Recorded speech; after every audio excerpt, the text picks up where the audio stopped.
Hi everybody, how are we doing tonight? So glad to be here with you all. And we are going to have a lovely time on this very fun, realistic wildlife project. Okay. Let's see. I think everything looks good on this end, so we can go ahead and get started. Let's see. Hello, Cynthia. Hi, Mina. Hi, Lisa. Hi, Vivian. Hi, Steve. We're doing well, thank you, and hope you are too. Hi, Estella. Hi, Terry. Hi, Rhonda. Hi, June. Hi, Rick. Hello, Amy. Terry, your computer crashed last week. Oh, you got a new one. Okay. Oh, you're having problems with your art programs. I'm sorry to hear that. Hi, Zona. Alrighty. So, I think we are looking pretty good here on our project. So, oh, hi, Connie. Let's see, last week we went through a very in-depth class on how to transfer this project on. I hope that it was informative for you guys and that maybe made it a little less intimidating to try to tackle some realistic wildlife projects. And yeah, so tonight we are going to get started burning this. I'm going to go ahead and start with sanding down our guidelines. Whenever we transfer on something with graphite paper, those graphite lines will be either darker or lighter depending on how hard you press down with a pen. And if you get them too dark, you'll want to sand them down. That's my personal thought on the matter, is because once you burn over these graphite lines, they can be a lot more difficult to remove. So by sanding them down beforehand, it is just a nice step to kind of make it to where those guidelines are just barely visible, just enough to guide the artist, but not something that you're going to see later on as a viewer of the art. And that's just my personal preference, but if you want to leave them in there, that's totally fine to you. Hi, Linda. You don't have a computer. Is there a way you can get the pattern on your iPhone? Yeah, if you, For those of you that are on Mighty Networks, you can access the platform through an iPhone. If you're not on Mighty Networks, those of you can get the pattern from Woodburning University and download it onto your phone. But if you have problems with that, reach out to us at woodburningu, the letter U, at gmail.com, and we can help walk you through those steps to get you that pattern. So I hope that helps. Terry, it's a newer computer and it won't take Photoshop elements. Oh, it should take those. Maybe get a new Photoshop elements, perhaps. Hi, Truth Seeker. Hi, Marvin. Awesome. I really appreciate that. Thank you. I'm happy to be here, and we have a good time and show how to wood burn and have a very friendly and relaxed conversation as we go. So, a lot of fun. Hi, Vian Mom.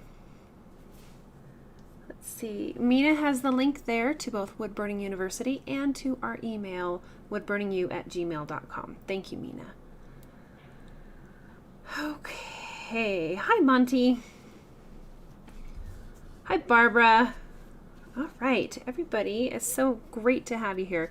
So, once again, we transferred this on last week with the graphite paper, and now we're going to start sanding these down a little bit.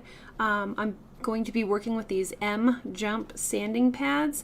They're just nice and squishy on one side, and they have different grits on the other side. And I like these because regular sandpaper can be a little bit too aggressive. It has a very hard backing, and sometimes it can scratch the surface of the wood, and I'm not crazy about that. So I like the ones with the soft squishy backing. If you're interested in something like this, they should still be available on my Amazon store. If you do a lot of sanding, make sure you wear a respirator. This isn't going to create a lot of sawdust, so I'm not too concerned. And you will notice that these graphite lines will kind of smudge and blend, maybe bleed a little bit.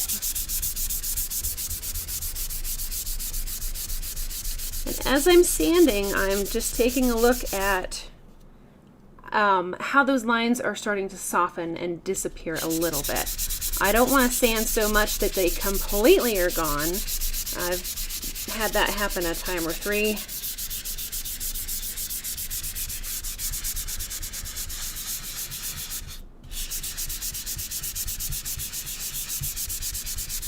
But we just want to tone these down a bit.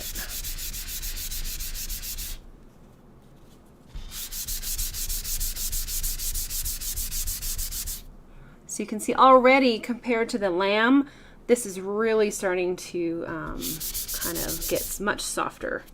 And I can always come back in here and do some spot sanding as well as we go, depending on if I need to. But just go ahead and knock those down a little bit. That's a big help. Okay.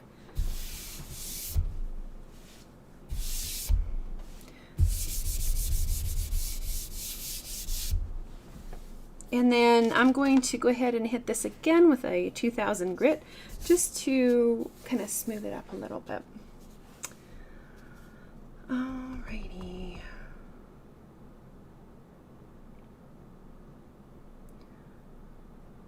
Just checking for questions. Mina has the link to these on Amazon. Thank you. Yeah, Terry, it's difficult because you can't just get Photoshop anymore on a disc. Everything is a monthly thing. I have had Adobe Photoshop for over, probably 25 to 30 years, and with each new computer upgrade, it's getting harder to get, and I was paying $30 a month with that for way too long. And so I finally got rid of Adobe Photoshop, and I went with Elements. It is it's basically $100 for a 3-month plan, and you know, it beats the heck out of $30 a month in my book. So that's what I went with. All right, so first thing that we're going to do is get this taped on here, and we are going to focus on the eyes. So we'll get this to where you can see that, and I will zoom in, and we'll dive right into this project here.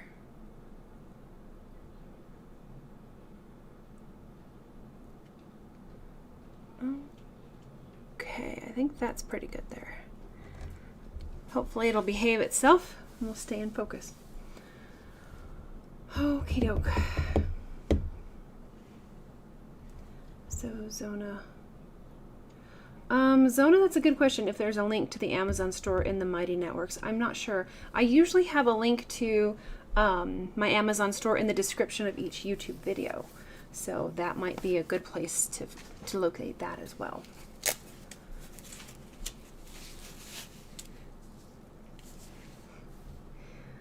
Okay, Night Owl, why have I not sanded the lamb? I will, but I've noticed that sometimes the graphite can fade a little bit over time, and if I sand it down now, when it comes time to working on it later, it might be, I don't know, gone.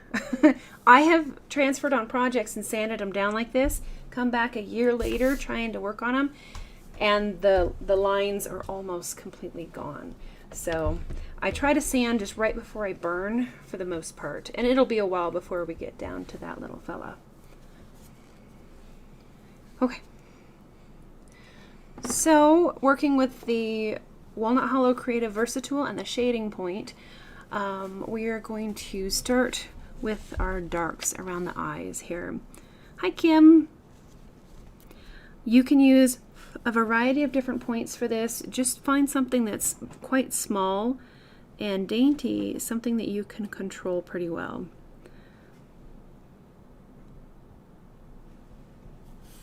So starting with the center of the eye, and then I'm really focusing on my darks here to get those in place. And there's my head. Sorry guys. For this fine work, I like to get pretty close, but I'll try to keep my head back a little bit. Zona, this is roughly 10 by 13 inches. And you want to not wiggle like I just did there.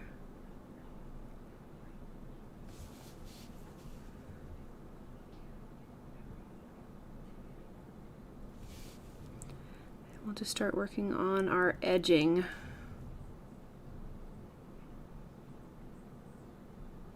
So you can see my lines are a little bit wavery. They're not the best right now, but we can go ahead and straighten those out as we go and just kind of fine tune them. So I know we've talked about you guys wanting to learn more about how to fix mistakes. So here's a good one for you. If your lines aren't quite exact, just go back over them again. Your lines are going to wind up being a little bit wider, maybe thicker, but you can kind of even things out a little bit.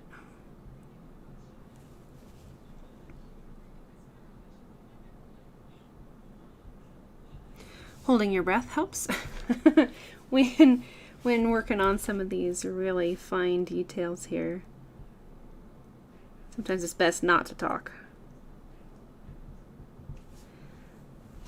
And then I can come in and try to clean up that edge there as well. Okay, so we have some darker areas here in the corner of the eye. My burner is on high. It's the high heat setting for right now, but I'm just kind of just lightly touching the surface of the wood. I'm not trying to burn down deep into it. So these, even though these areas that I'm burning right here are going to be like your level 5, your very, very darkest values, I'm not putting those in right now because this allows me to sneak up on the details more gradually. If I just jump in with both feet and like almost carve into the wood and I make a mistake, it will be a lot more difficult to fix. So I'm going to burn just right on that surface of the wood. Once we start getting some other values in here, I can go back and burn over these areas again and make them darker and kind of really push those values darker like what we're going for. Zona, I'm looking forward to this piece as well. Let's see. Lisa says, when going back over wonky lines, are you going over to the inside or the outside edge? I would say I'm going to go where it's going to fix the problem the most. So if, so in this case, I bobbled in towards the eye too much, I'm going to go to the inside of that, kind of lean into that mistake, and I made my border a little bit thicker, but now you can see the overall lines are smoother. I don't have that jagged thing because I'm breathing and trying to talk while burning. Not the best sometimes. All right, so we'll jump over here to the other one. Put in the center and work on our edging.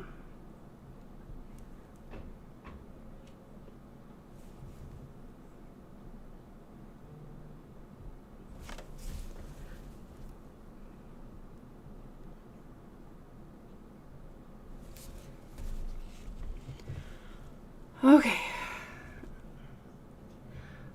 Let's see, Linda, you're asking how can you get the pattern without a computer? So we have an email address in there, woodburningyou@gmail.com. if you can't get the pattern, reach out to us and we can help you to purchase that pattern. If you're on Mighty Networks, that's our paid platform, you get this pattern as part of your membership if you're a diamond tier. So that's the highest tier that we have.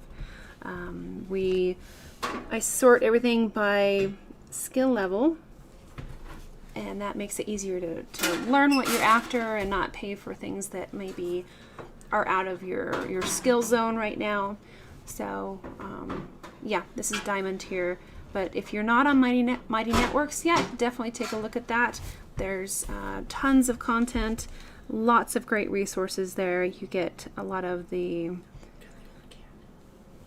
projects and patterns included with your membership, and discounts, a community. You've got monthly challenges, and it's a lot of fun.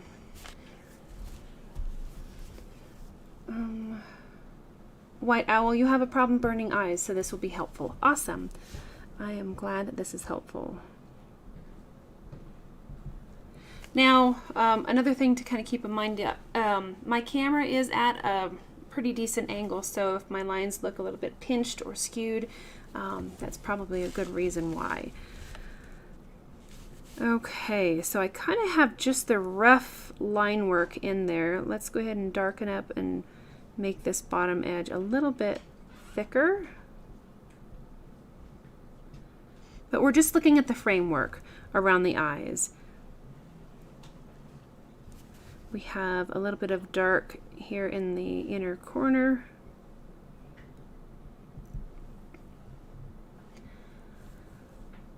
All right. And then we also have another line underneath here. It's going to be thinner. I'm going to hold my breath.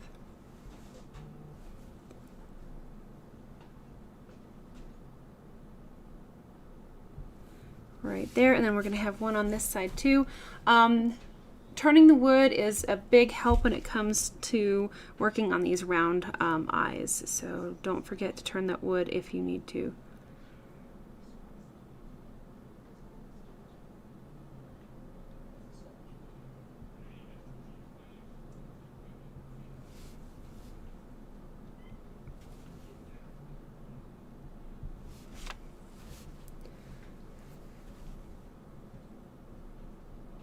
Okay, so that's kind of the skeletal structure. If eyes had skeletons, that would be like the base framework. Next, we're going to go ahead and fill in some of our darks on the edges. Right here, this is going to be quite dark. Again, we can go back over this and add layering and make it even darker if we want to. So in the very corners is quite dark. We're going to leave a little bit of negative space right in there. That's a great kind of a reflection of the eyes. Okay, now comes my favorite part of the eyes, and that is the gradient. If you're not sure what a gradient is, it's just anytime you go from dark to light. Like here's an example of a painted gradient.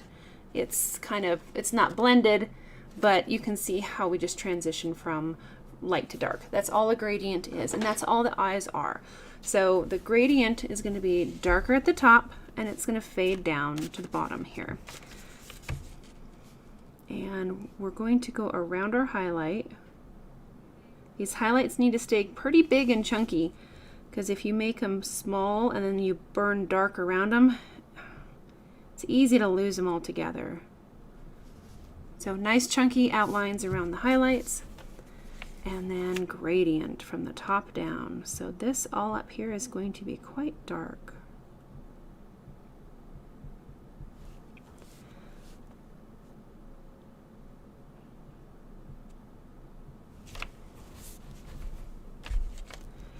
And we're a little bit darker on the inside.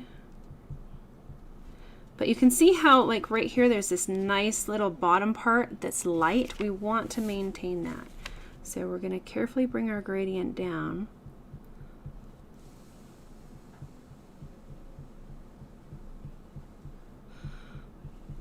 and leave a little bit of that light at the bottom.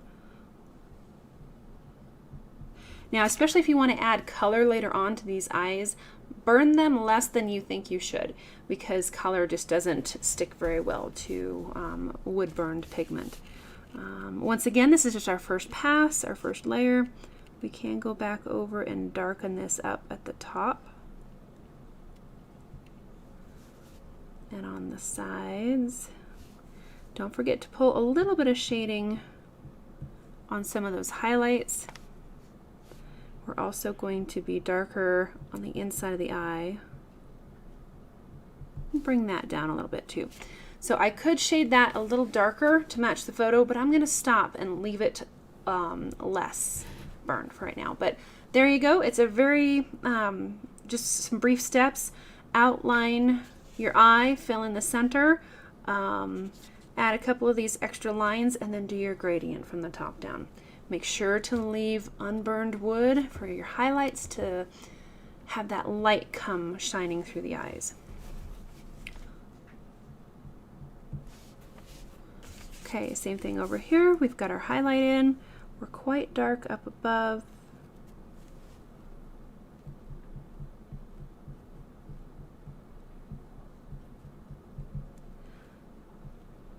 And then we're going to pull that gradient downward.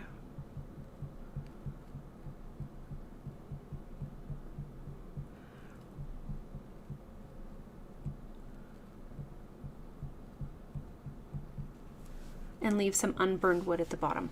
It's a little bit rough.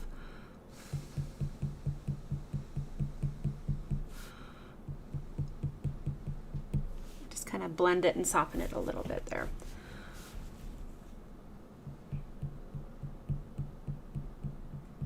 And I'm blowing on the point of the wood just to cool it down a little bit because I am burning on high heat.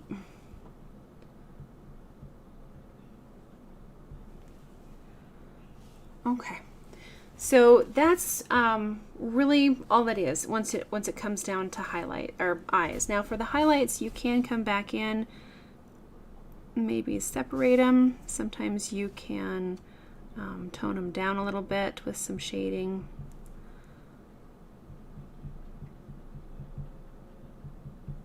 And I'm going to blend it and add a little bit of shading underneath just so we don't see that outline around the highlight. There we go. Let me see if I can get those closer for you and not weird. There you go. So eyes are quite simple. Let's see. Thank you, Mina, for all of the great information there as far as how to get the pattern and more information about Mighty Networks. And if you need any help, just reach out. Hi, Mellow Yellow. The sanding pads are just little tiny squishy things that are M-Jump sanding pads, and they're very soft and squishy, and they are available over on my Amazon store, so you can feel free to take a look at that if you're interested. All right, so let's see. Generally, after I put in the eyes, I like to go to the next main feature. So we can work on the nose next. And let me jump down here really quick. But those eyes, that's where the soul of the animal is. And I usually start with those first to make sure that they're gonna turn out okay. Main feature of the nose, we are going to again put in our darkest values, and that's going to be this the nostril area.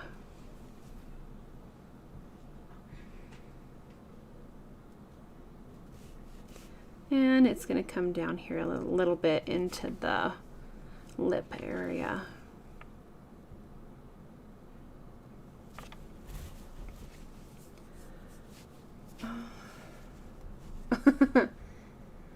Oh, thanks, Lisa. She's mentioning that there was a person in a Facebook group that was encouraging me to not post artwork that was done with a laser. And I just tried to politely tell this person that it's actually burned by hand. I teach, it's all burned live, and just try to really be patient with these people, because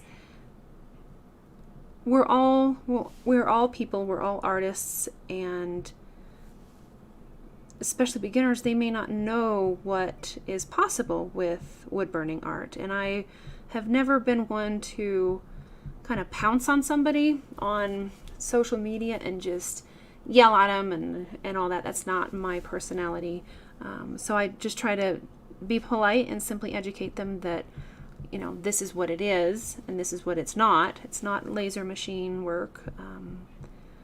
And just try to encourage them and help them on their own art journey. It's too easy, I think, to be mean online, because there's no consequence, and I think it's pretty sad. And there were some people there that were defending me, and I really appreciate that as well. But I would encourage everybody that follows my art to always respond to people with kindness, especially, you know, if they come out and are mad at me and my artwork, or you guys or your friends. Just I would ask that you respond just with patience and kindness, and that's all we can do. So I didn't want it to get out of hand. It kind of started to go crazy, but everything worked out really well, and the two folks, they reconciled and both apologized for how they talked to each other, and it all worked out really well. So it made me happy to see that there was some reconciliation there. All right. Lisa, you had a paragraph to write it down. Yeah, I appreciate it. And I appreciate your support in wanting to defend me. But always, please act on my behalf with kindness and patience, because that's me. So thanks, guys.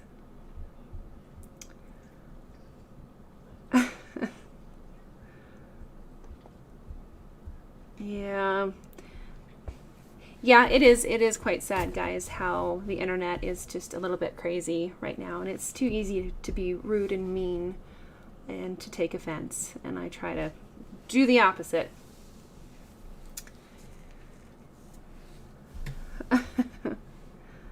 Hi, Desiree. Okay, yeah, and that's the thing, Michael. And I appreciate everybody's comments in there that this person was quite new, and they hadn't seen a lot of wood burning versus laser artwork. And some people, you know, he got kind of pounced on for that, and I tried to just calm everything down, and it's okay, guys, we're fine, it's all good. I'm not offended. Let's just move on and be nice. So yep, Zona, you're right there. You've seen that too with the laser work. That's okay. Thanks, Amy. All right, so moving on here. Once again, I burned these nostrils in a couple different layers. They could even go a little bit darker, but I'm going to move on for right now.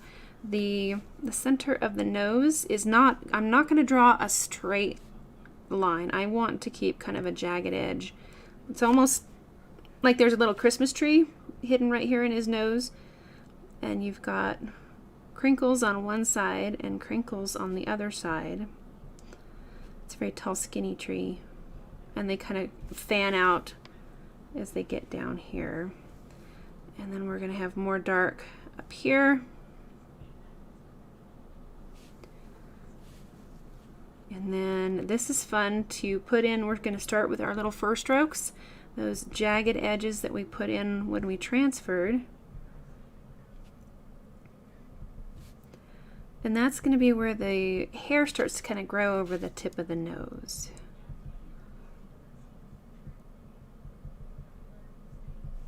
And that's kind of fun there too. All right, so Then we have more fur strokes along the outer edge of the nostril flares.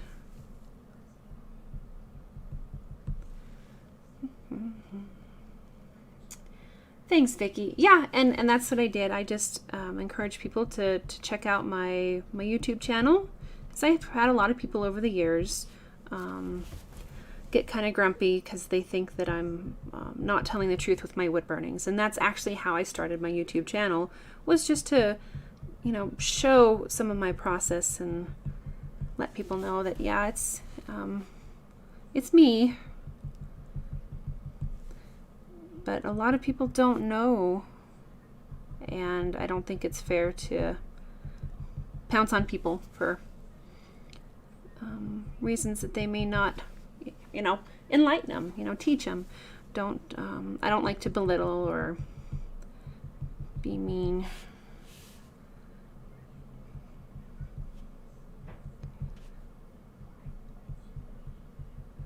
And I certainly don't want to, you know, step on anybody's artistic toes. And, you know, people that are just getting started in wood burning, and people just pounce on them and they slam them down and they're like, raw, and then they may quit the art.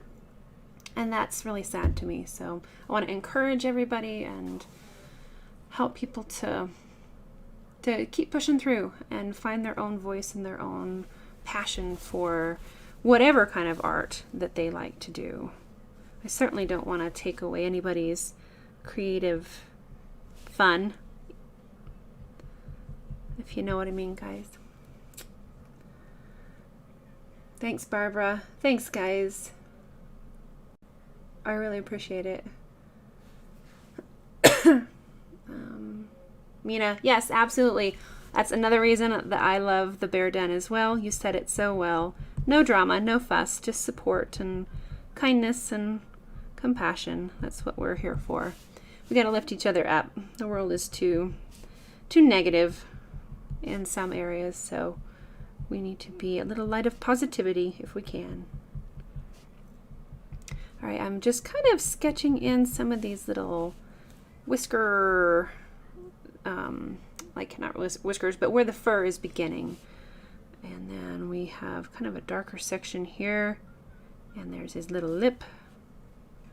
His lip kind of comes down, and then we can fill in this section here with darkness, dark shading.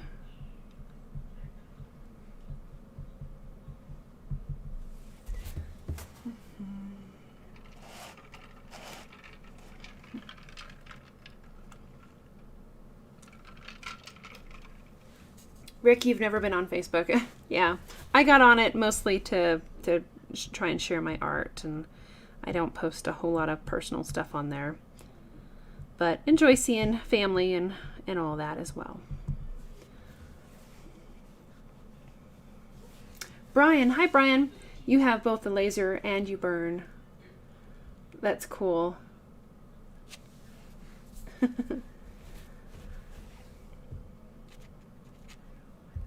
I'm just loving everybody's conversations here. Thanks. I really appreciate you guys sharing, you know, my links and videos and all that. It's a really big help. As I've mentioned, sometimes I'm not allowed to self-promote in groups.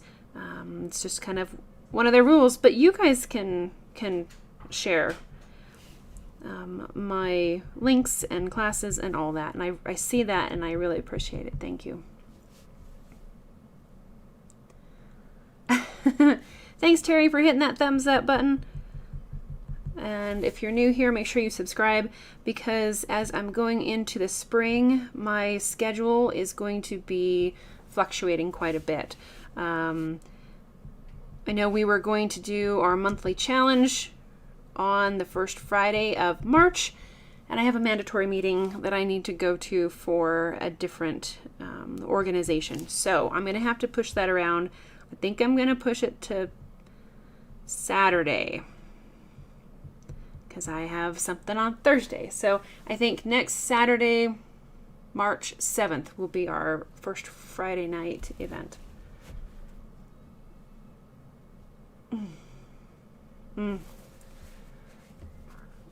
truth seeker, you're kind of the same way. If you didn't have a business to promote, you wouldn't be on social media. Yeah. Yeah, I'm kind of there with you guys. Too much drama sometimes. But I like to share my art, and so that's why I'm there. All right, we're going to darken. You can see there's kind of like a little halo, a little fuzzy dark area around the upper part of the nose. So we can put that in. Now the nose has a very speckledy kind of a texture to it. And I can add a little bit of that up here, kind of make a little arch or a rounded V. We can put in those, they look like freckles on the nose. So I'm just doing a little kind of a dot, almost like a pointillism kind of a mode here, kind of a texture.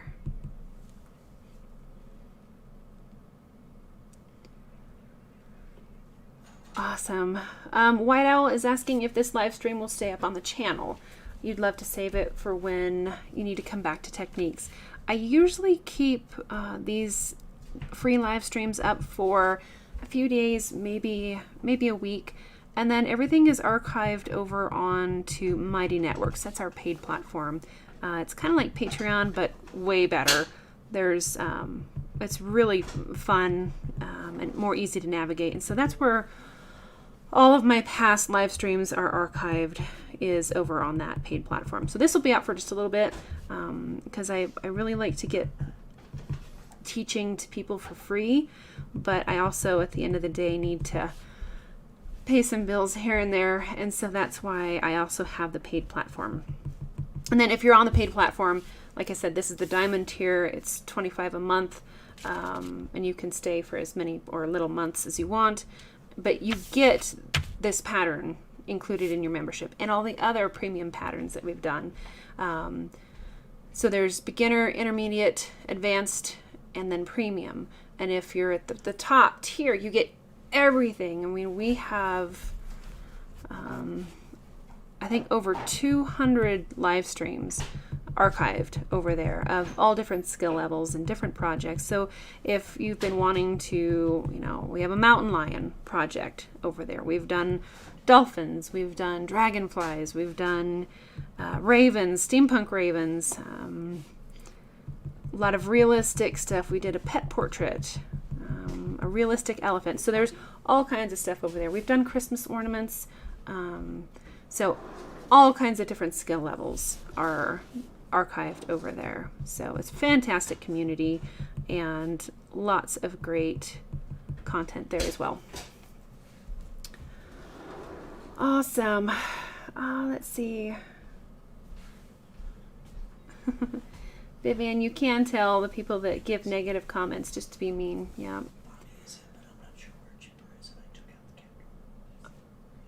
Where is he? I'm not sure. Bobby is in, but I'm not sure what you're doing. Did he get out of the car? Yeah. Yep. I'll shake and see if I can go in. Okay, thanks. Yeah. You might check the container as well. So I'm just kind of tootling along here. The area where the nostril is really dark, it kind of needs to blend a little bit more. We're going to soften that edge as it moves into the fur area. Ask.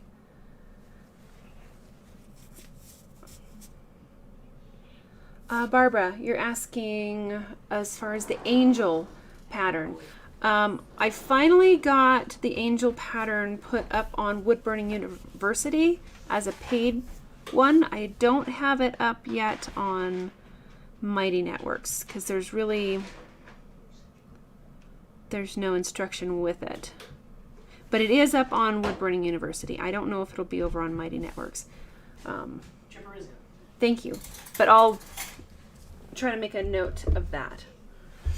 Okay, so let's take a step back here really quick and take a look at Mr. Lion. So here we are, 40 minutes into this project. I've been doing a lot of chatting, but we already have what I think are some of the most challenging parts of the entire project, they're already started. I like to do that. That way, like I said, 30, 40 minutes in, even if it takes you guys longer, an hour or more, then you know if the piece is going to be maybe like what you want it to be, or if you really struggle with the eyes and the nose. You know, at this point you can maybe try to fine tune it. I have had in the past some bad pieces of wood where I did the eyes and they were awful. It didn't matter how much I tried to fix them or correct them. The wood had this mottled, yucky texture, and I had to throw that piece away and retransfer it onto a new piece of wood and redo that. So I would much rather find out now that my main features, the eyes and the nose, are going to work or not before I put in countless hours of fur, if that makes sense. So that's kind of how I approach it. Some people want to leave the eyes to the last. Totally up to you.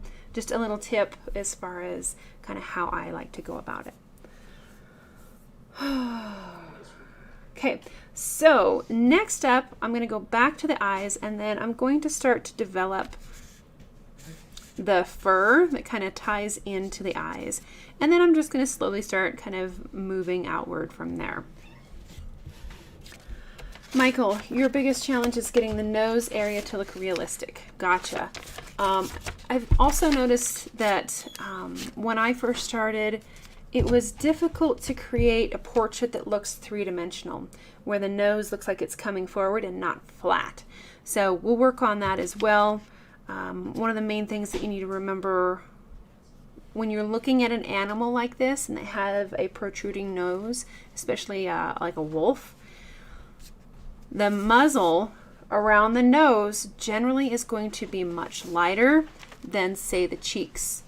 You can see that a little bit here. We have the muzzle area is protruding, so it's going to be lighter in value. And then we're going to push it back by adding these areas here. Go back to the topo map idea. If you were to analyze this lion as a mountain, the top part here is going to be the nose. It's going to come forward the most, and then everything is going to start receding down after that. So to get the depth of that nose, we definitely need to have it be generally lighter. So you can see underneath it's darker. That's going to push the muzzle forward and the neck back. And we'll start putting that in here too. And I might zoom in a little bit more for these eyes. Try to keep everything in view. I might need to move me.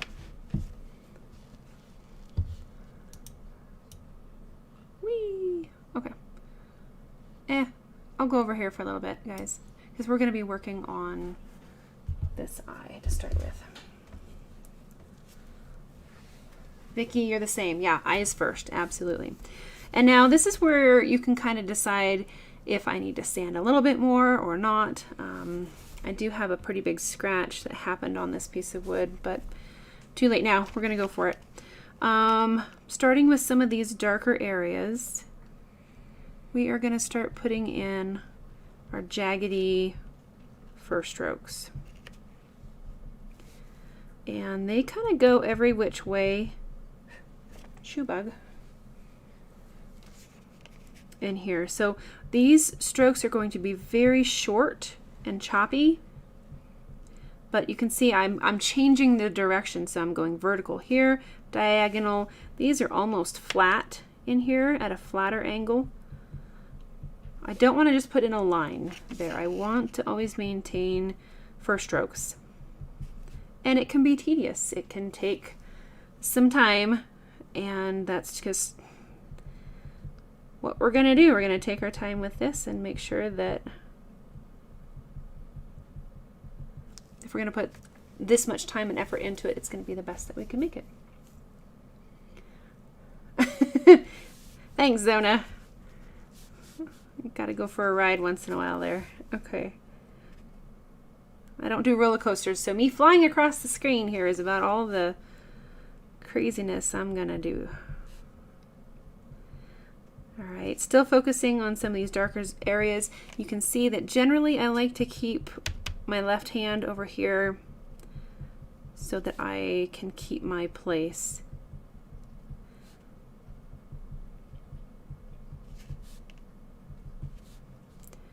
Kind of jumping around a little bit, but I'm matching up those big topo zones that we put in last week. And I can see the direction of the fur there. And if I burn slightly outside of those topo zones, I'm not going to see them later. And that is helpful.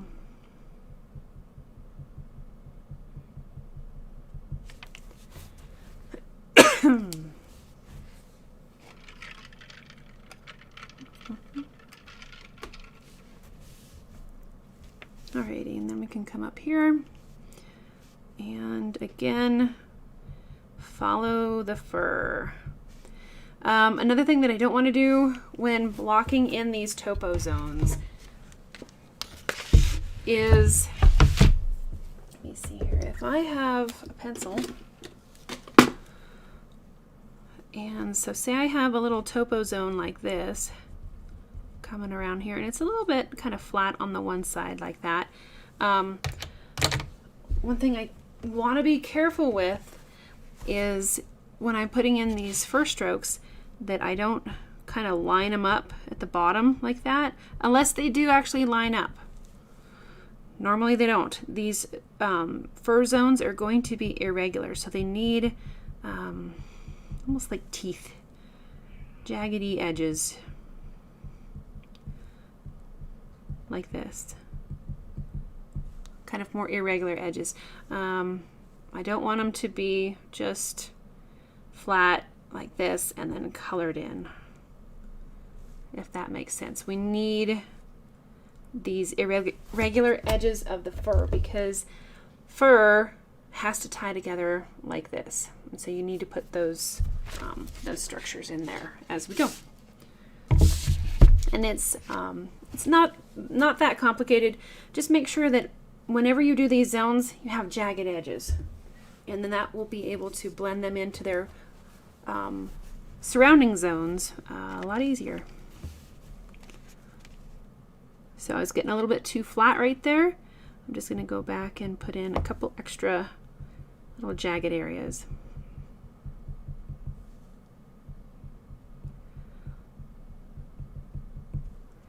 Now this fur is arcing kind of that way. Then I really love putting in the fur right above the eye. There's usually a light section in here, and that is, I don't know, it's almost like their little eyelashes, but seen from straight on.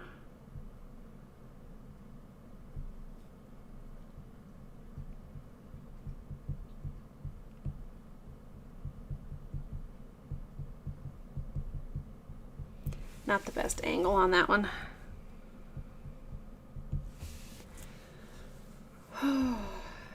White Owl says, the finger on the image is great advice for those starting. You remember when you did your first animals, you remember thinking, you swear you burnt this line before?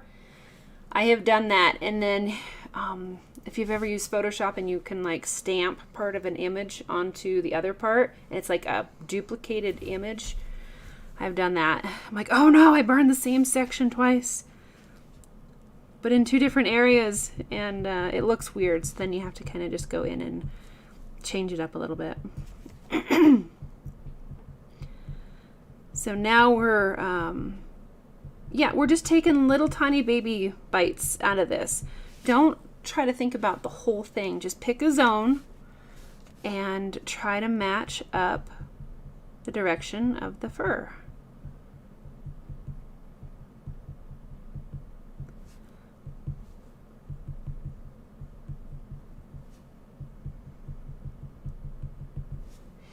And then, so this zone that I put in there is a little bit too light.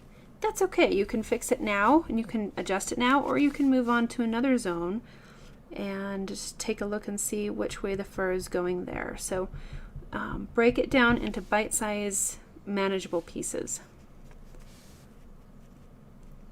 This fur is really cool. It's almost, again, like a kind of like a Christmas tree. You're going to have flares on both the left and the right side.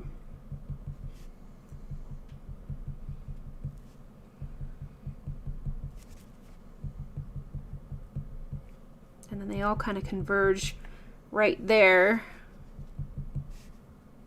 And even though that's a really solid dark area, I'm not just going to burn it completely in one section. I'm going to build up those first strokes because you can see into the shadows and you can see the dents in the wood.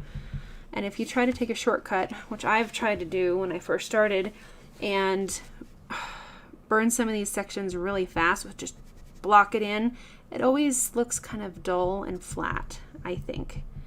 And it winds up not quite turning out the way I'd like. Ooh, guys, I got a torch, a little mini torch coming. So I'm going to show how to use that during our upcoming black background workshop that will be probably the last weekend of the last Friday of March is what I'm leaning towards. We will do a deep dive into all sorts of black backgrounds. And I know some people have been asking about torches, and so I have a little one coming. And I'll figure out how to use it and how best to teach you guys how to do that. Now I can go back over here and start building up more layers, because layering is definitely the key to realistic fur. Alrighty, so some of these areas in here I think are a little bit too dark. I can see the graphite lines quite a bit. So I'm going to fold this little guy into a taco, and I'm going to carefully sand just the guidelines. I don't want to sand where I've already burned. It just kind of changes the way that it looks. Personal preference on my part. So I try not to sand where I've already burned. I will keep a fire extinguisher handy. Thank you, Rick. That's a good suggestion.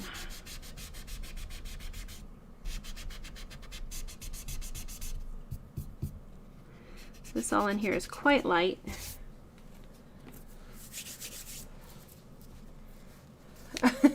Yes, Lisa, I did get a torch. Or I don't have it yet, but I ordered. It's a small, like a handheld torch. It's like a pen.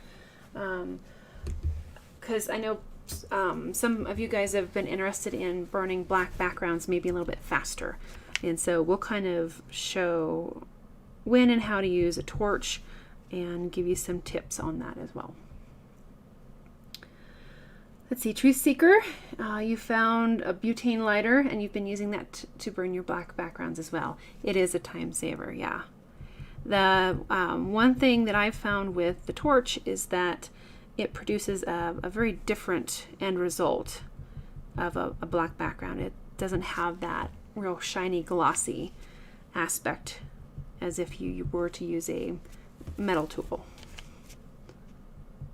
But it's very handy. And so you can start to see how the different zones have very different fur direction. And that is totally fine. But you can also see how they're all going to kind of blend together eventually. Barbara, that's a good point. I don't have that torch on my Amazon store yet. I don't have it yet, and I'd like to try it out before I recommend it to anybody, in case it's, you know, a piece of junk. I don't know. It should be fine. It looked good. It looked like it had good reviews, but I'd like to test that out myself before I recommend anything to anybody.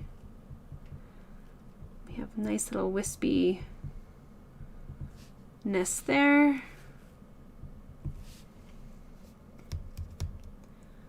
I'm shushing the lion. Yeah, Terry. Yeah, I'm right there with you as far as using a torch and not over scorching your project. Okay, so right here on the top of the nose, this is where all that hair kind of converges as well. In this case, you have really short, very short first strokes, almost kind of like a dot and slide or a stippling, and you can create a little bit of a star pattern. So towards the top, our first strokes are going to be going up, out to the side, and then they're going to be going down. That's really, I found to be an important part of wildlife projects, is to get that crazy star pattern of multi-directional fur, because then from here down, our first strokes are going to be facing downward, whereas here they're going to be more up and out, kind of like that, and then from here they're going to go up. Awesome. Yeah, you're the same way, Barbara. Good to test things out before you recommend them to other people. All right. This zone here is quite light. We have a scratch mark. That one I can put in more as a solid line.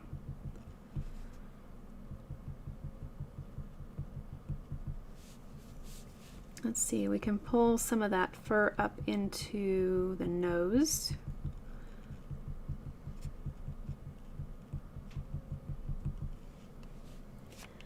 Oh, thank you, Mina.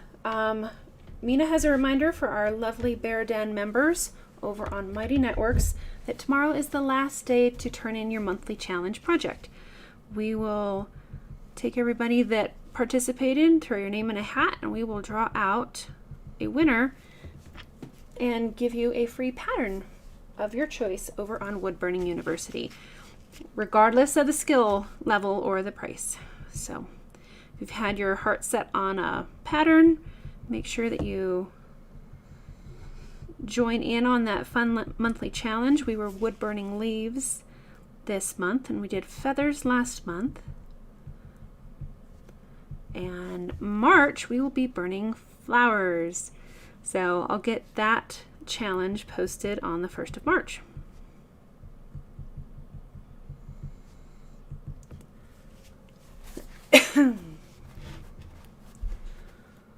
Let's see, Vicky is asking, once you use the torch, could you go back over it with the burner to get the glossy look? That's a good question, and something that I don't know yet. I forget, I torched something, but it was a big wood carving outside. So I've not really used a torch on a wood burning yet, but I've seen how they turn out, and I will find out, and then we'll go over all of that in the upcoming workshop. So some of these areas in here are pretty crazy. Just do your best to follow the overall feel of the fur. So like we've got real short choppy sections in here. He's kind of looking like a little bit of a mess, but that's okay. Remember, this is our ugly duckling stage. It's not going to look the way that we want to. We've already put in, you know, probably an hour and a half to 2 hours on the transfer, and here we've been burning for almost an hour. And this is a time where artists can think, oh my gosh, what am I doing? It's not looking like it should yet. And people can get frustrated and stop. And I want you to really try to realize that this is just a stage. We're not done yet. We're just putting in the base structure.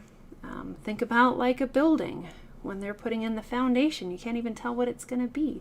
You start putting up the beams and all that, you still can't tell what it is. It's not until you put on the finishing touches that you can see the beauty of a building. So that's the same thing with artwork. Just stick with it. Follow the blueprint here. And follow the zones. Just trust the process. This is one way to burn it. You don't have to burn it like this. Some people will start at an area and burn everything to perfection and realism, and then just spread outwards like a glowing light. You don't have to do it that way.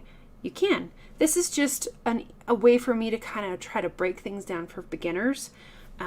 And this, I like burning like this too. I'll bounce around sometimes and finish an area, and then I'll go back over and I'll do zones, and I'll do kind of a mix of that tonight. I'm not going to do zone work on the entire project, but we'll get these zones in the face and then start later in this class. We'll start tying them together and putting some of the finishing touches on our structure. But this is just foundation work right now, guys. That's all it is. Oh, let's see. Night Owl is asking if there's a winner for each level on the challenge. Nope, it's just everybody jumps in and we'll just do one winner a month. So if you can post a beginner leaf, you can post an advanced one, you can do all three. It doesn't matter. Just it's a fun way to get you guys thinking about, you know, making a challenge and having fun with burning different items. Let's see. Michael, your current project is flowers. Cool. Lisa, you say at this point you would start rushing to find a stopping point for the night. Is there a way to mark where you were to stop for the night? You always get lost on pieces like this. That's a good question. I don't know. That's not something that I normally do. I just kind of take a step back and think, okay, I don't have this line in here yet, so I'm just going to dive in there and put that in. And I just kind of pick up wherever. I can pick up here or there. You can maybe do a left to right thing if that will help you to keep your place, but just try to look for the areas that have not been started yet. Empty zones, and just tackle those empty zones regardless of where they are on the picture. Vicky, you're happy to hear me talk about the ugly duckling stage. It saved you from quitting. Awesome. That is wonderful to hear. Thank you. Yeah, I am right there with you. I have had many projects where I get disheartened because you've spent all this time on it and it's not looking right yet. But we just have to remember that, especially wood burning, it takes time. It is not a fast art form.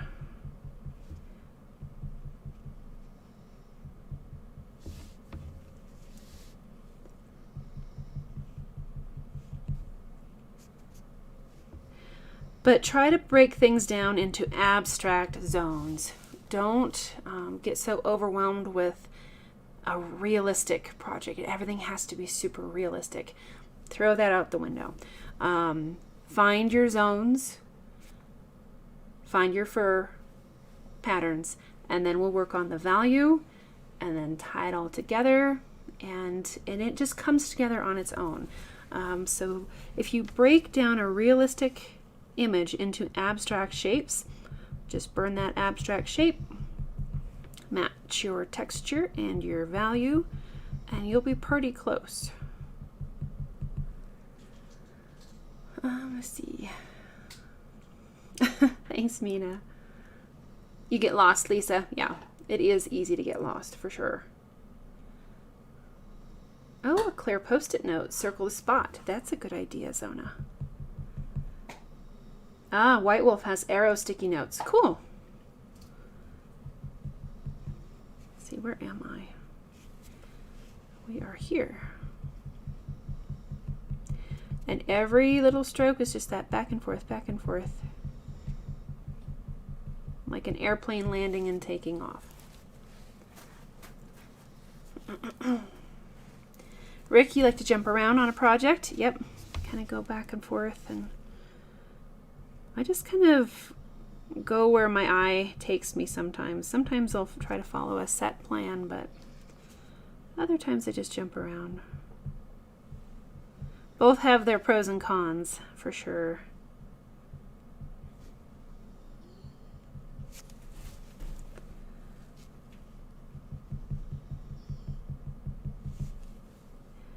Okay, more for here. This one has a little bit more. You can see how it's starting to curve down around the cheek area. And it's neat how all you do is just put the right fur pattern in each zone, and you can start to see the structure of the face taking shape. You don't have to know anything about anatomy. Just follow the zones. It's like follow the yellow brick road, but they're little topo zones.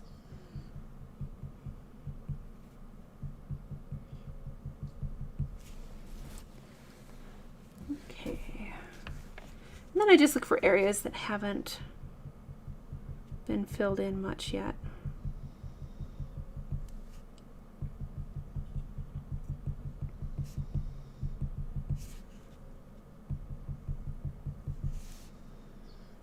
Okay.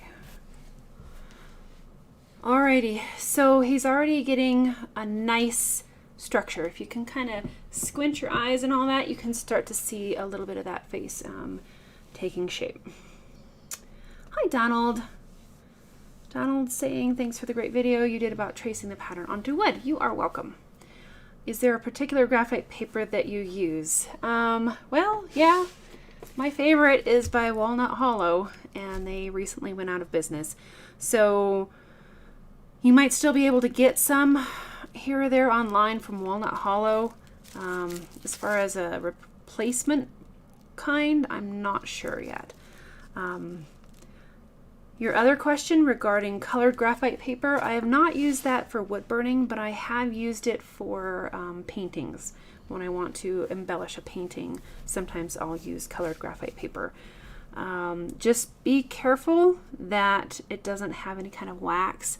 I would also be a little bit leery about burning over anything with a pigment. That's a good question. I would stick with something safer like graphite. I mean, graphite it's wood based, you know, just burnt wood. So I would stick with something like that instead of trying to burn over a pigment.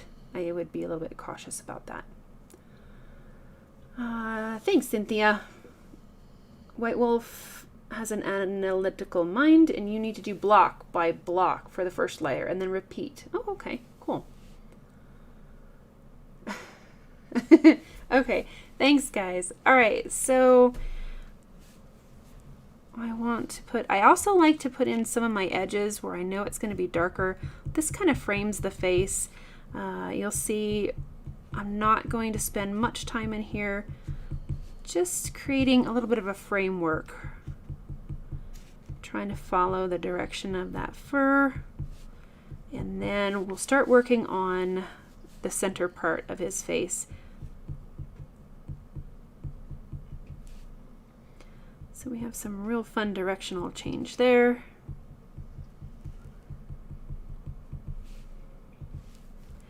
We can kind of jump through the whiskers a little bit, do some skip burning in there. Just some of this is just throwing in some place markers for later.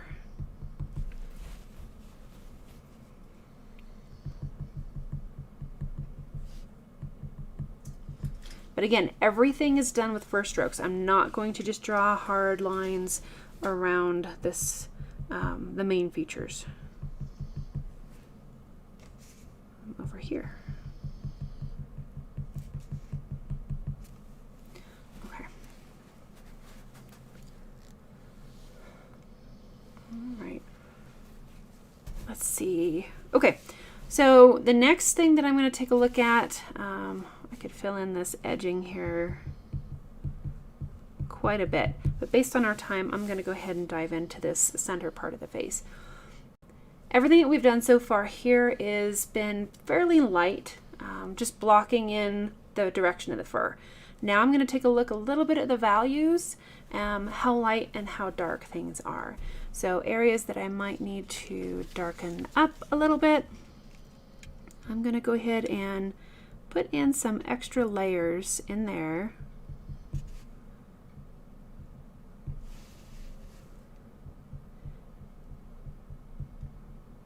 And try to make sure that I have some of these zones the right value before I put in all the fur that ties it together. Because if I just start blocking in all these other fur areas and fill in between the zones, I'm going to lose my zones because if they're not the right value, if that makes sense, guys.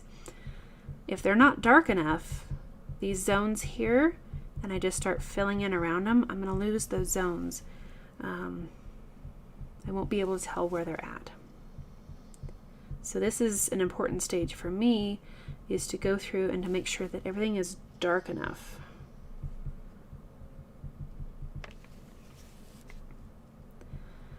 And if you want realistic fur, it's going to be layering. I have had not much luck with creating fur kind of in one pass, one layer. Oftentimes it gets too kind of muddied, and you lose the brightness of the unburned wood underneath. You can see I'm not burning, not sitting here and just blocking in the whole thing. I want to leave the unburned wood in places. It's just going to kind of peek through a little bit.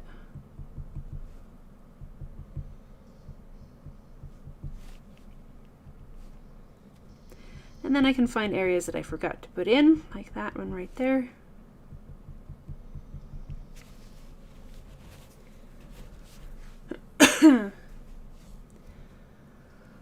Oh, let's see. Vivian is asking, which project has taken the longest time, including if you put it away for a long time? That's probably the train, the big steam train that you guys have seen over the years. That one took me over a year to complete, just because I had a lot of other things going on at the time. Yeah, that's probably one of the longer ones. I think it took, I want to say 60 some hours. But then the big soldier pieces that I did, those took 125 hours, but I did those a little bit faster. Just, I didn't take quite as many breaks. For size scale, the train was 16 by 20 inches and the soldier pieces were 18 by 24. So I'm starting to kind of add in some other little zones here too. If that is going to be annoying, I'm going to stop it.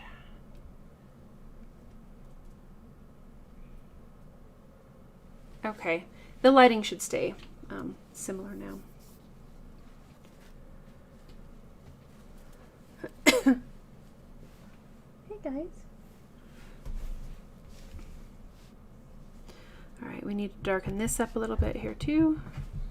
Be careful. The cat is getting the dog. Okay.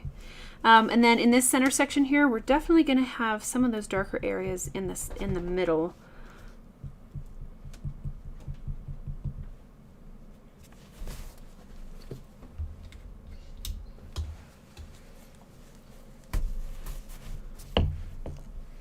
And that's a great point, guys, that you're talking about there. The graphite paper, you can use it over and over and over again, and that's quite handy.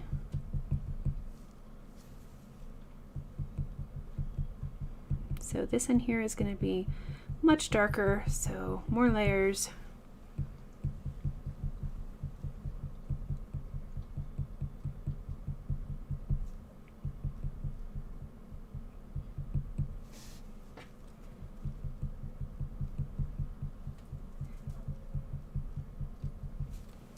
Hi, bud. What you doing?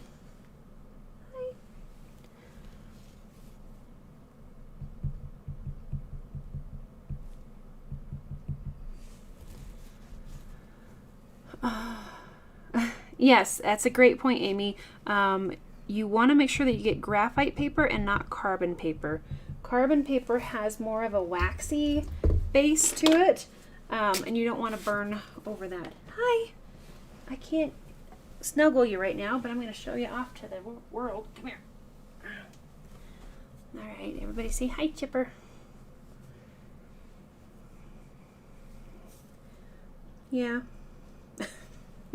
All right, go play. Attaboy. Okay. So if you can get graphite, that's usually a safer bet. Graphite paper.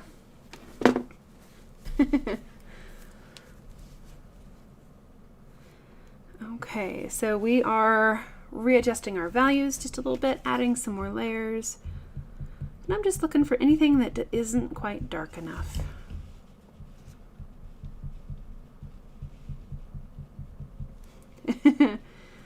He's a sweetie.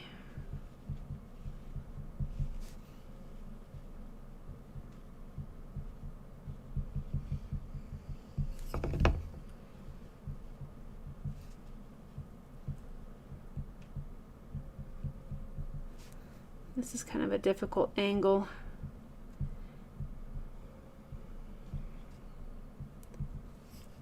But we're getting there. Let's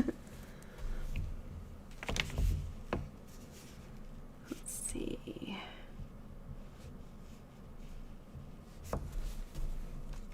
And then kind of in the hollows of the cheeks, you'll see some darker areas here as well.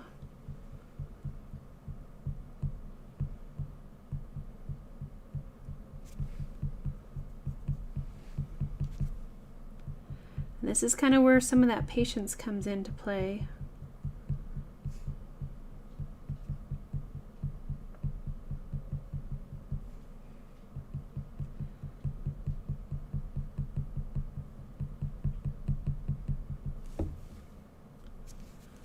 Let's see, we need to go quite a bit darker in here. And everything has really short first strokes right now. Pretty small. You're welcome, Vivian. And we're over here.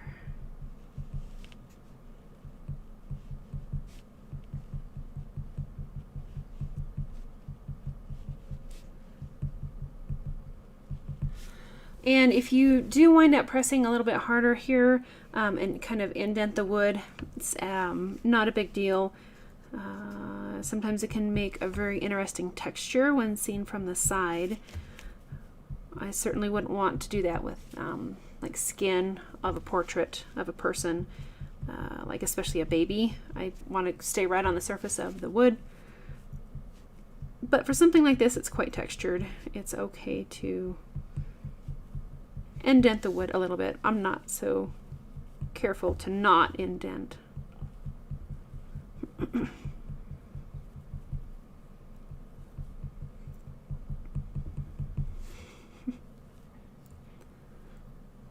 See, we have a little bit of darkening up here.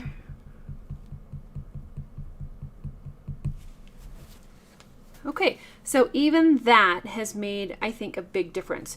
Darkening, like here in those cheek wells, and in the center sections and around like the eyebrows.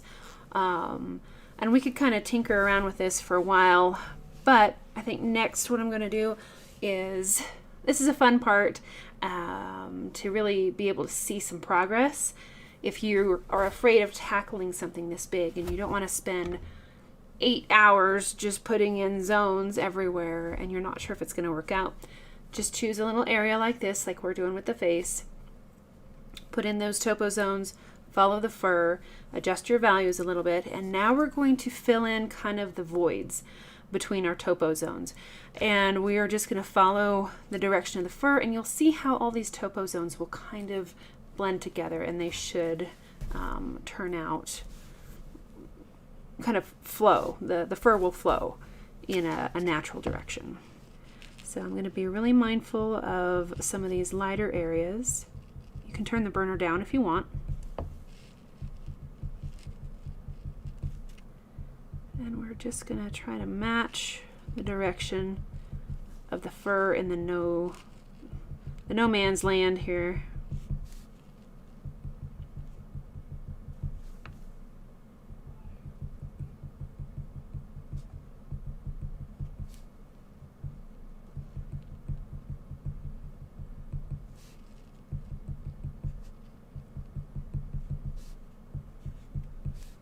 So we really kind of go sideways in this area.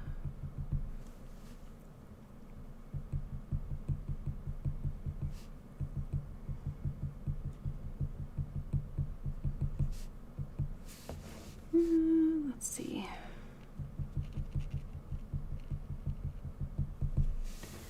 then we're going to kind of arc over.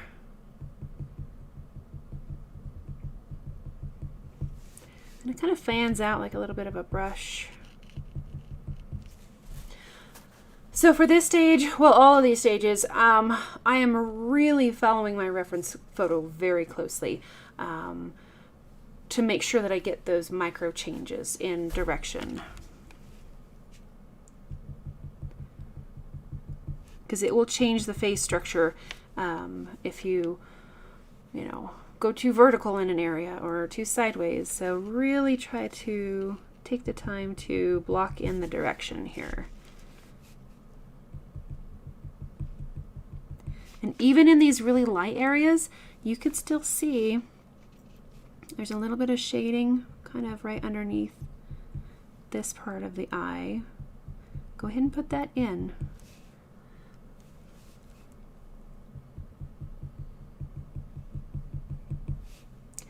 Vian Mom is asking about using a wire tip burner. What tip do you suggest for doing fur? There are a lot of different ones that you can use for fur. And it just comes down, in that case, I would say, to practice and personal preference. Any of these with kind of a sharp edge will work. I'm trying to see which one. Let's see, you can use the spoon shader, and you just turn that upside down. I've used the spoon shader quite a bit for fur, for crisp fur. Turn it upside down and use that part. For softer fur, you can kind of rock it up and just use that upper part. That works really well. The round shaders, those work just fine too. Just anything that you can use to get kind of a nice fine wispy tip. I've even done fur with the ball point. You have to be careful you don't press down too hard, because that can make really big blotches. But if you just use it on a lighter temperature and just touch the wood very gently, that's good for fur too. So I would say experiment with the ones that you have and see what you can do as far as just these back and forth little fur strokes. Hi, you're back. I don't know that I can hold you right now. You need to go play with your sister. Go get her. Go play. And then temperature control is also going to be important, especially with the razor tip. If you crank any of the points up really high, you're going to have very uneven fur. You're going to have burn marks and splotches and really irregular fur. So lower temperatures are better, I think, for burning fur. Lots of layers, a fine wispy tip are all helpful when it comes to fur.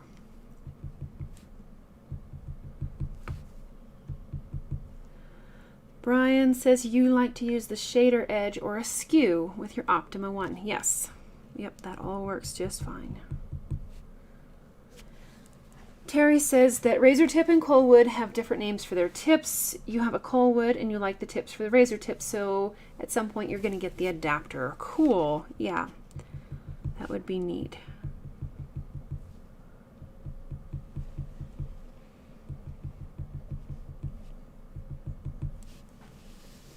All right, so in here we're kind of going all kinds of different directions.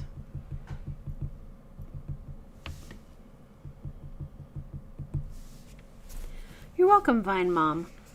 Yeah, I would just really kind of take a scrap piece of wood and start playing around and see what kind of fur strokes that you can get with the different points, and definitely kind of play around with the temperature as well.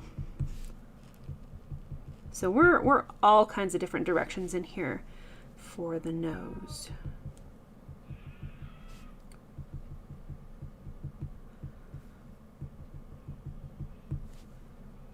Pretty short strokes on the front part of the nose as well.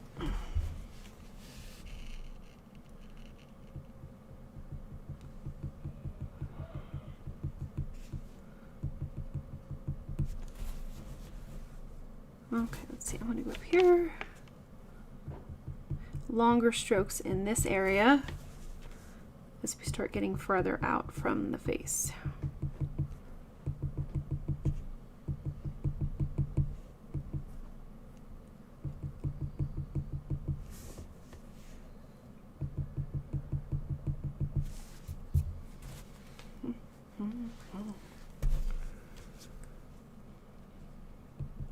So in my, kind of in my thought, just looking at it on the screen, this is, again, just a really kind of a sketching phase. We will fine tune all of these areas a little bit later and make some adjustments, make more layers. Once I get those topo zones in place and I get the first strokes going the right way, some darkness, the right levels, then we're going to fill in the first structure on the face, and then start building layers and blending and smoothing and all that. Ah, Terry, you're saying that you think that the razor tip spoon shader is nicer than the Coalwood spoon shader. Ah, okay. That is good to know.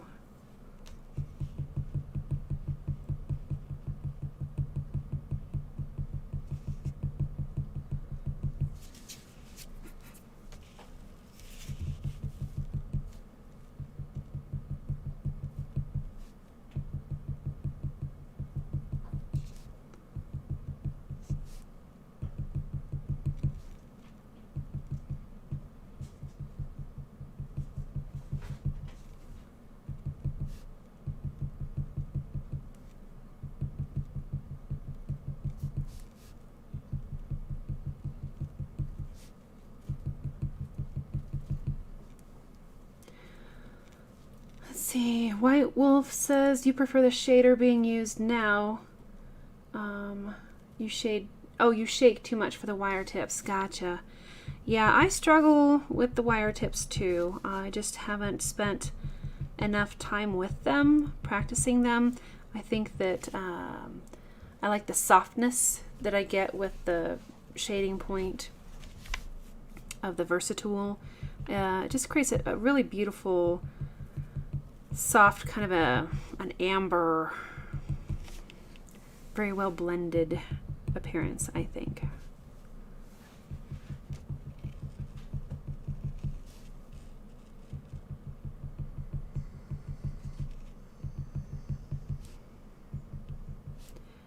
There goes our crazy fur patterns again, going sideways.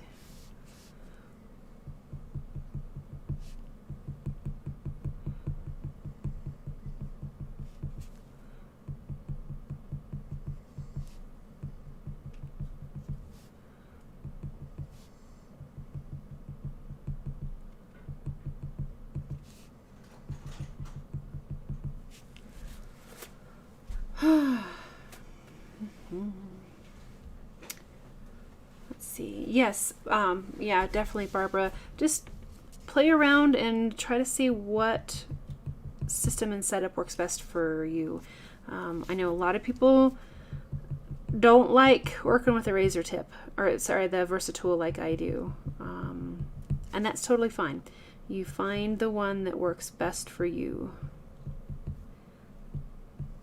And that's why I try to kind of teach more about, broad techniques instead of just how to use a single point. I know I usually use this one, but I hope that I'm able to teach in ways that you can take these ideas and transfer them to whatever type of tool or burner that you guys are using.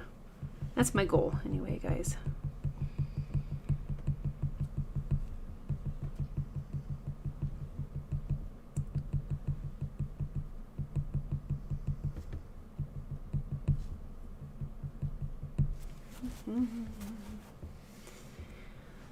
Terry, you struggle with the Versatool. Yep. And how to hold it. Yeah, it's way out there. So the pad definitely helps just to give you some more wrist support. But it's a different cat for sure.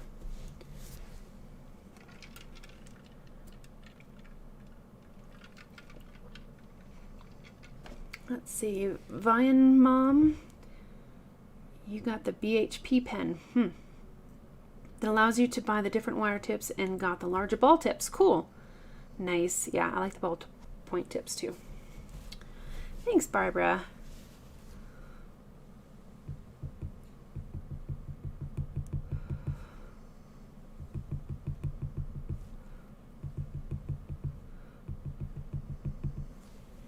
Now this is still pretty rough because we just have a couple layers in the zones and just one layer on the main fur, but we will keep going here.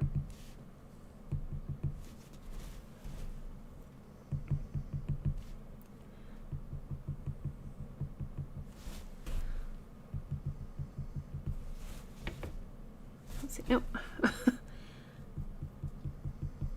And if you don't like going, like doing all these dance moves here, definitely turn the wood. And a lot of times I'll work on everything I can from a comfortable hand position, and then I'll turn the wood and I'll work on everything that I can from there, just so it's a little bit more ergonomically comfortable and you're not kind of jumping all over like this.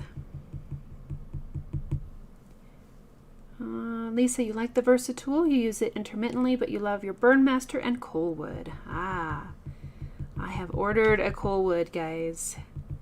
It is being shipped. So I want to teach how to work with that one as well.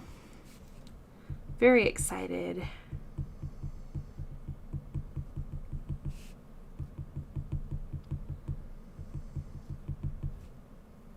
So even in some of these bright white areas, I went ahead and put in a little bit of fur strokes. Because I'm going to start building more depth in here in just a little moment. But even these white areas should have some burn marks through them. Very light wispy ones, but they're there. That way when you go over those areas with white colored pencil, if you want to, oh, it's really cool because then the burn marks like look much darker and you make a nice highlight there. So be lots of fun. I kind of forgot this whole zone in here.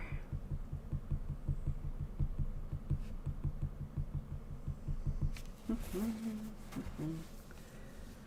see. Awesome. Thanks, guys. Yeah, I'm very excited. We will keep on expanding our knowledge and learning more fun stuff. Okay, so let's see. I kind of want to fill in this part a little bit. Where am I? Oh, there I am. Because he looks a little incomplete over here.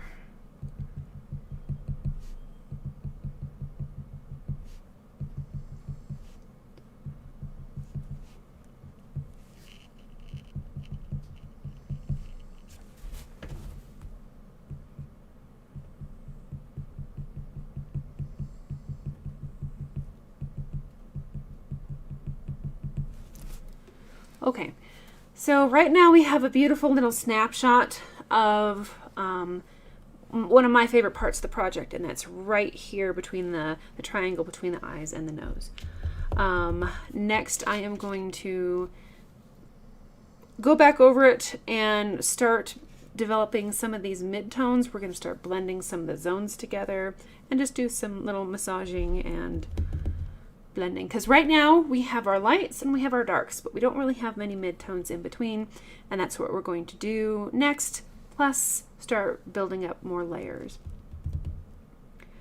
Lisa, I think I got the removable tips for the Coalwood, and yes, I do plan on getting the adapter for that from the Coalwood to the razor tip system as well, Vicki. Yep. All right, so let's see where we can start tying some zones together a little bit. So I am looking for areas to shade that takes our zones and kind of blends them into the other areas. But you can see what I mean by not losing the zones that we put in first. You can still easily see them.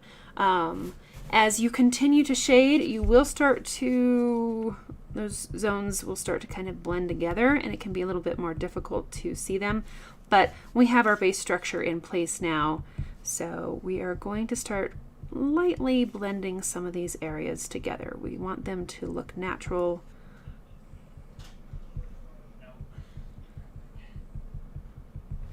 So we're putting in some more of our midtones and our lighter midtones and just smoothing everything together a little bit.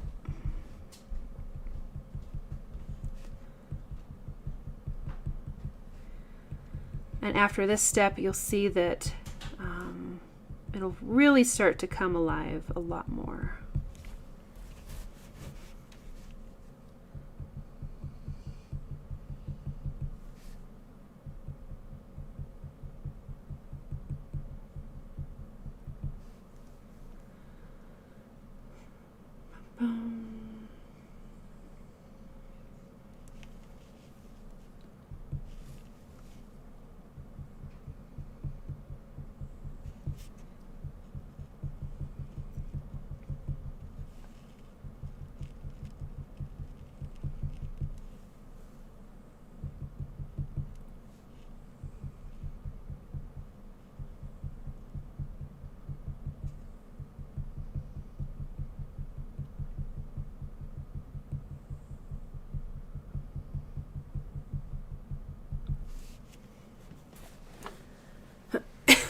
Okay, and I might even just kind of really focus with the time that we have on this left side of the project as far as the blending and the smoothing, and then you can kind of see the difference between the two sides.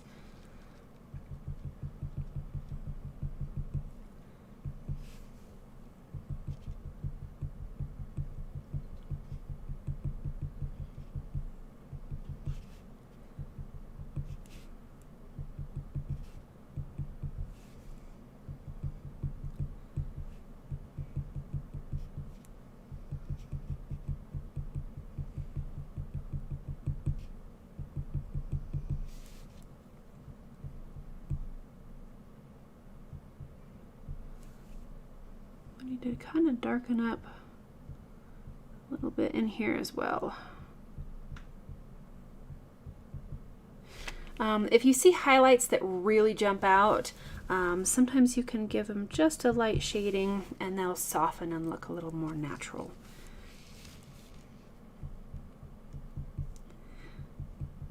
So I remember years ago I did my first wood burning portrait was one of Johnny Depp as the Captain Jack Sparrow.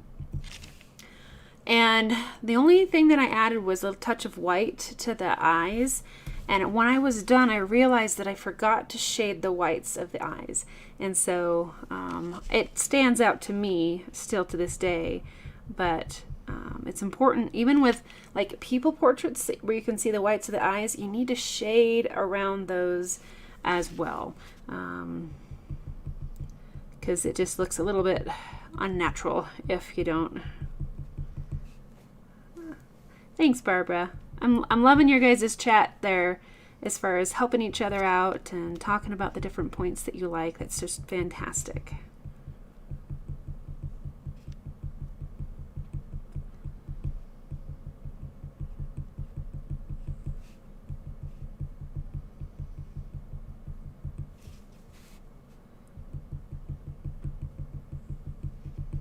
So these definitely need to be darker over there, but we're just going to keep on moving. And I'll try to get at least half of this face kind of complete. Not complete, just more finished.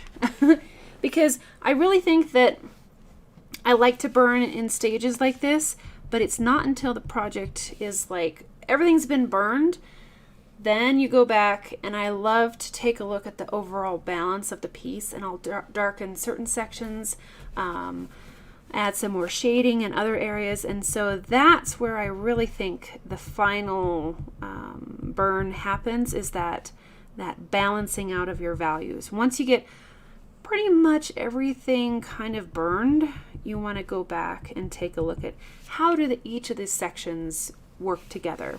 Because I could think, you know, oh, my lion face looks great, but compared to, like, say, the mane down here, maybe the mane isn't dark enough. And so my face is going to look flat. My line is going to look smushed and flat. And then I'm like, okay, well, I need to darken up everything around the mane. So that nice balance there is really important.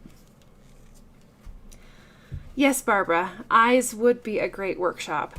We did a live stream of a realistic human eye a year ago, I want to say. So that one is available over on Mighty Networks if you want to take a look at that one. I do have some bigger lessons planned, but you know, I'm trying to work on the timing of everything. My next workshop is going to be on black backgrounds, and then I think I'm going to have maybe an introduction to shading, and then the month of June, my plan is that will be a big masterclass on shading, and we'll do a big month-long deep dive into shading. It's kind of where I'm leaning. And then later throughout the year, we'll start kind of into some textures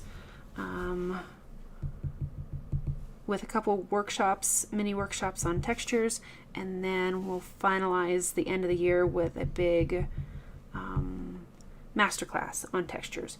That's kind of my rough plan for this year. And then I know animals, I think, is going to be next. Let's see. Mina, yes, there is also a recording over on Mighty Networks of the realistic eyes and fur, and that is in the bonus video section. So if you guys on Mighty Networks haven't explored all of the spaces yet, take some time to do so, because there's some really neat videos tucked away in there.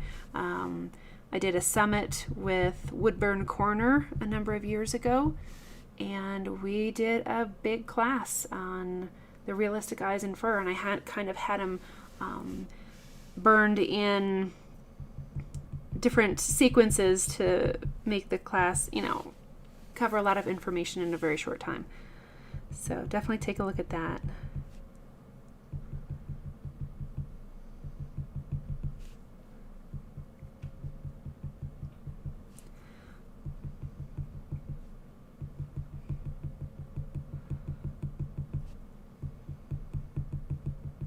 So some of these first strokes on the nose are so short, it's almost like you're just kind of shading instead of doing texture.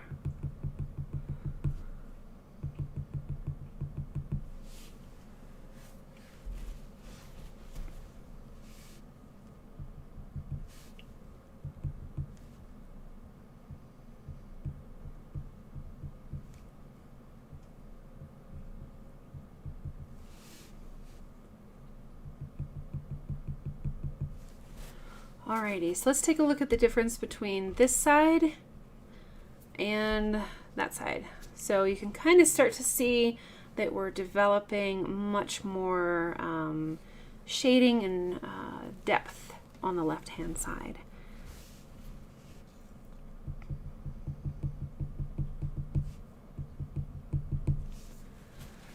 Lisa, you have a question regarding the adapter for the pens between Coalwood and razor tip. I think it's just because, I don't know, maybe that people don't want to keep buying all sorts of pens, because the pens can be pretty expensive. That would be my guess. If you have a pen that you really love with razor tip, and maybe your razor tip died and you have a Coalwood, then you can just kind of jump back and forth between them, or vice versa is a possibility.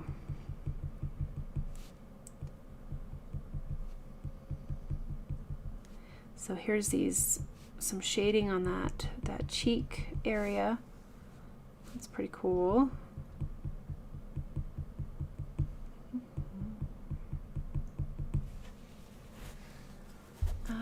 White Wolf, do you have any video about how to shade human faces? Yes. We did a portrait of a Viking woman where we did face, skin texture. We did a couple hands, an adult hand and a baby hand for different skin textures. We also did a crazy thing of a leprechaun, kind of a crazy mischievous leprechaun that had a lot of skin values there as well. So yeah, we do have several projects over on Mighty Networks. The realistic eye, I did some shading of the skin around that as well.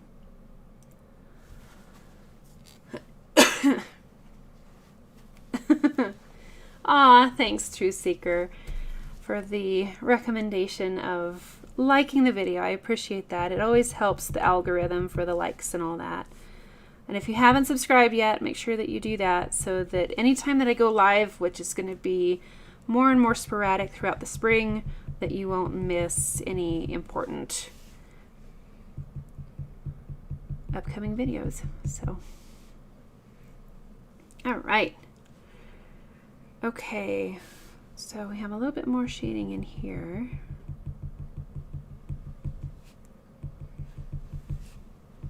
And another thing that is a huge help, like I mentioned earlier, is just sharing my stuff on social media, because there's a lot of groups if you're on Facebook or Instagram or anything like that, and people are asking questions as far as tutorials.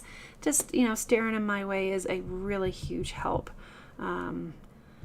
And I really appreciate it because, again, I can't always do that self-promo stuff. So it's a huge, huge appreciation. All right. So yeah, this side is definitely starting to fill out a little bit more. This side is looking fairly flat, but I think we're going to jump over here and start putting this in.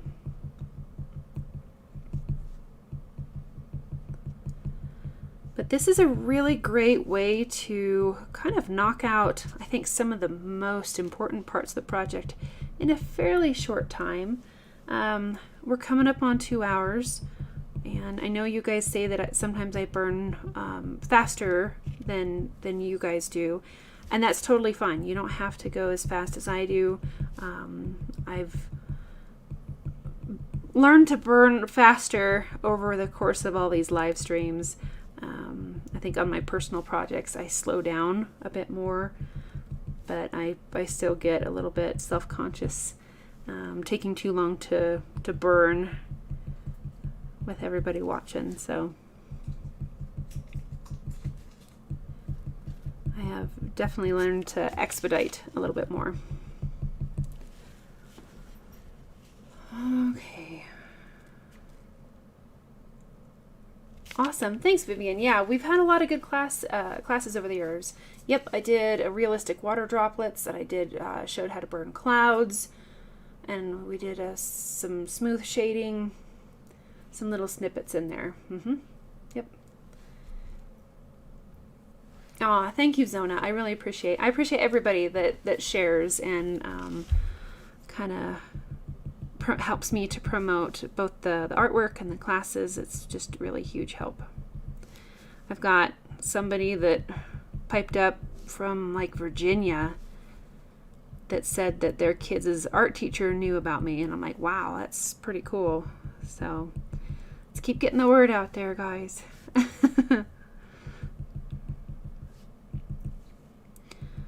Every bit of it helps so much. I cannot tell you guys. I'm so grateful for all of you. Thank you. Let's see. Brian is asking for the Versatool. Do people use the wire stand to put it down, or do people have other systems? That is a great thought. This is what I've put together over the years. If we can zoom in here, I just have some nails pounded into a board. Maybe if you look at the little picture of me in the corner, that way they're not going to fall off. The little stand, I think, is a little bit unstable. I even had it kind of nailed down, and it still was a problem. But I've had these, and I just clip them right in between the two nails. I just take the wire and put it right there, and they stay really well. I've never had them come crashing down to the floor. Because before I got this system, I did have one crash, and it hit the concrete floor. I was wood burning in my mom's garage because that's where my studio was. We were basically, pretty much homeless. We had no place to live, so we moved in with my mom.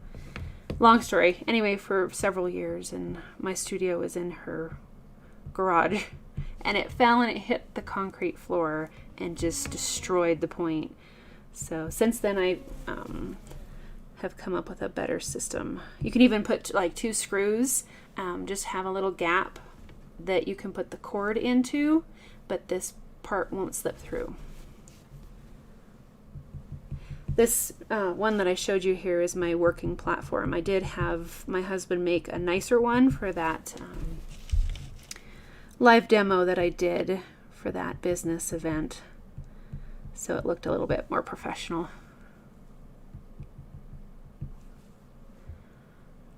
Thanks, Lisa. Let's see.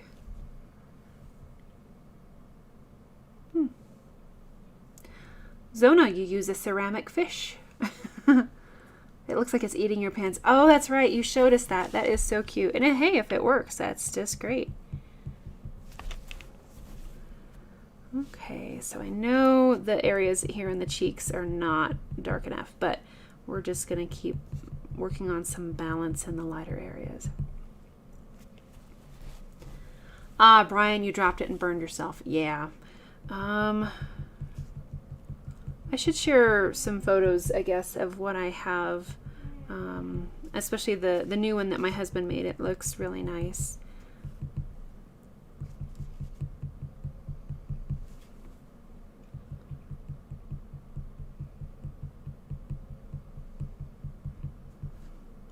So I'm trying to make these crinkle lines here not quite so noticeable. I'm going to blend them into their surroundings a little more.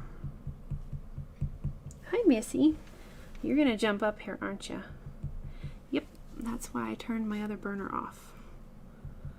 Because you kitties are all over here. You're going to climb up, aren't you? Hi. What you doing?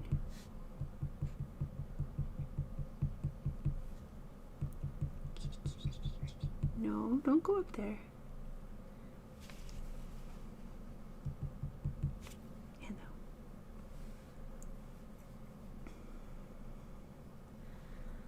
Hello. Barbara, Dave made you some wood angled stands with versatile clips. That's cool. Nice. Barbara, yes, I do have, I think, a video on YouTube that showcases my studio. As you guys know, I move my studio around a lot, but you get kind of the main idea of some of the things that I use.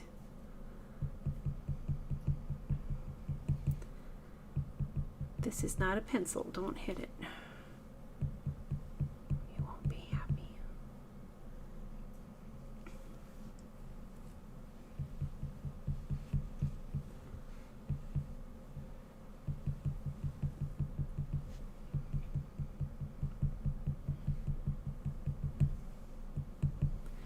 Wow. Okay, we're coming down to the end of this class. Let me know if you have any other specific questions as we're kind of wrapping things up here. Yes, she is. She blends right in with my shirt. She's our tuxedo kitty.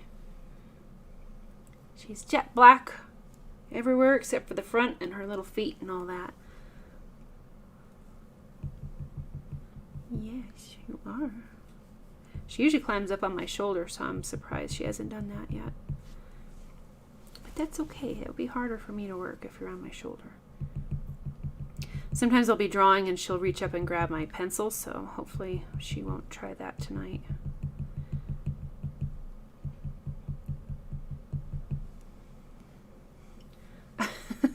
Thanks, fine, Mom. I'm trying.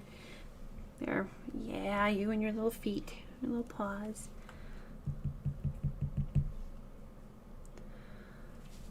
Oh, awesome. You're welcome, guys. Another thing to remember, this side of the line is going to be in shadow, so we're going to want to push those values quite a bit more. Like I said, upcoming schedule for next week, our first Friday of the month, class will probably be on Saturday, because I'm booked on Saturday too, but I'll just have to miss whatever else I had planned. Things are getting busy with the spring, but I will be here. We'll be working on wood burning flowers, so that will be the monthly challenge. For the month of March is to create a flower. You can do a wood burning of the flowers that I post, or you can come up with your own. It's fine. Don't forget to post your leaf projects if you want to participate in that fun little monthly challenge on Mighty Networks. And I think that's the majority of our scheduling for right now. The shading, no, the black background mini workshop will probably be the last week, the last Friday of March, just to kind of give you guys an idea. Thanks. Yeah, multitasking. That's why watching the chat, burning, holding the cat. I do the best I can. That's why sometimes I don't speak very well. Just trying to do too many things. But you guys are awesome and fantastic to hang out with each Friday, and I appreciate you. And yeah, there we go. So I really hope that this kind of takes maybe the scariness or the unsureness out of how to start a realistic wildlife project. It's all about those zones. Break it into those abstract shapes. Start with the eyes and the nose. Realize that I would definitely want to come back through here and darken up the darks in the eyes, but we can adjust and tweak that stuff a little bit later. I don't want to bog you guys down too much in all of the nitpicking details that I like to do. But this is a really good start to the project. I'm happy with how we were able to accomplish a nice little bit in just a short amount of time. Thanks so much for being here, Monty. I appreciate it. Glad that you had fun and learned some new fun things. Mina, thank you so much for posting in the Bear Den a reminder of the dates for the upcoming events. I'll try to get you more of a set date on those, but that's kind of where we're at. So, alrighty. I don't know if I can show you Kitty. Here she is. Hi. Say hi to everybody. Oh, there you are. She's all snuggly. Okay. Awesome. All right. Yep, I will announce a winner probably, I think, the 1st of March as far as the monthly challenge over on the Bear Den. She is a pretty kitty. Yes, you are. All right. Thanks. We've got cat there, cat here, cats surrounding me on the floor. I usually have about 4 of them around here somewhere. So, all right. Thanks again, everybody, for being here tonight. I will catch you guys next Saturday, the 7th, for our flower project. And then the following week, we'll jump back into this and we'll keep going on our lion. All right. Thanks so much, guys. Have a fantastic and safe week, and I will see you next weekend. Bye.